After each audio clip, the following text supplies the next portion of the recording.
कौन कहता है एक चाय बेचने वाला रोज रॉयल नहीं खरीद सकता है। देखो पहले मैं कहा था और अब कहा हूँ, मेरे जैसे कुछ हटके लोगों का सब कुछ हटके ही होता है। 20 বছর যাবৎ পড়ালেখা করে 20,000 টাকার চাকরিতে যাওয়ার জন্য পাবলিক বাসে ঝুলে লাখো লাখো মানুষ এই ভিডিওটি দেখেছে।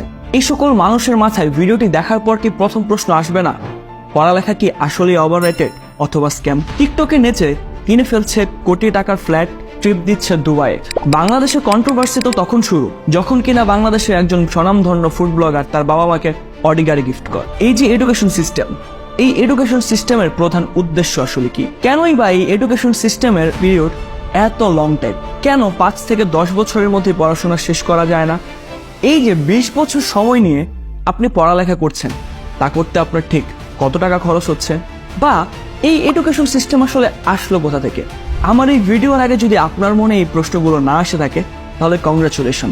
এডুকেশন সিস্টেমটা বানানোই হয়েছে ঠিক এই কারণে, যাতে আপনি আপনার ক্রিটিক্যাল থিঙ্কিং এর যে ক্যাপাবিলিটিটা সেটা লস্ট করেন। বাংলাদেশের মানুষের জীবনযাত্রার মান প্রতিনিয়ত নিম্ন দিকে যাওয়ার যে প্রধান কারণ, তা হচ্ছে এই এডুকেশন সিস্টেম, যেখানে না আছে কোনো প্রপার এডুকেশন, না আছে প্রপার কোনো সিস্টেম।